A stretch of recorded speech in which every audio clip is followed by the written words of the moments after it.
dancing plague of 1518 is a baffling historical event that occurred in the city of Strasbourg, which is now part of modern-day France. This bizarre phenomenon involved a sudden and uncontrollable urge to dance that gripped hundreds of people and lasted for several weeks. Frau Trophea, a woman living in Strasbourg, is believed to have been the first person affected by this strange compulsion. In July 1518, Frau Trophea began dancing fervently in the streets of Strasbourg. She danced tirelessly for days, and her movements were involuntary and uncontrollable. What started as an isolated incident soon escalated into a citywide epidemic as others started to join her in this frenzied dance. Within a week, around 30 people were dancing alongside Frau Trophea.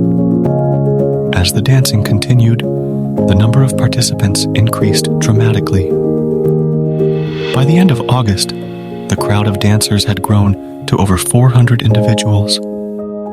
They danced day and night with seemingly no regard for their own well-being. The participants suffered from exhaustion, dehydration, and even injuries, but their compulsion to dance was stronger than any physical discomfort they experienced. Local authorities and medical professionals were baffled by the situation. To address the growing crisis, they attempted various interventions. Initially, they believed that the dancers were afflicted by some kind of sickness, so they set up makeshift hospitals and brought in physicians. However, traditional medical treatments proved ineffective in stopping the dancing. In a somewhat unconventional approach, the authorities decided to accommodate the dancers rather than suppress them. They constructed stages and brought in musicians in the hope that the rhythmic music would encourage the dancers to keep moving. It was believed that if the dancers continued to dance, they would eventually dance out the sickness from their bodies. Despite these efforts, the situation did not improve. Instead, it worsened, with more people joining the dancing crowds. The phenomenon raised concerns about the potential societal impact and the welfare of those involved.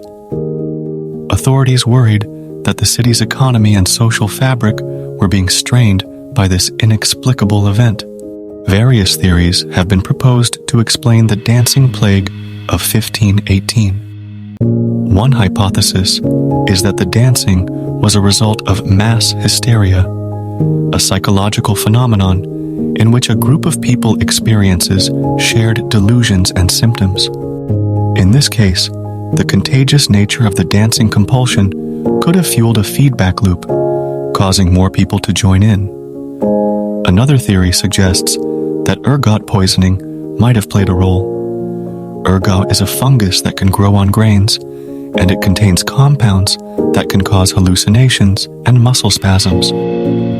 Consuming contaminated grain could potentially lead to involuntary movements, similar to what was observed in the dancers. Religious and supernatural explanations were also prevalent during that time. Some believe that the dancing was a form of divine punishment or a manifestation of demonic possession. These explanations were rooted in the religious and superstitious beliefs of the era. By September 1518, the dancing plague began to subside. The exact reasons for its decline remain unclear. It's possible that those affected by the compulsion gradually recovered or succumbed to the physical toll it had taken on their bodies. The event left a lasting impact on the community, prompting questions about the intersection of physical and mental health, as well as the influence of societal factors on behavior.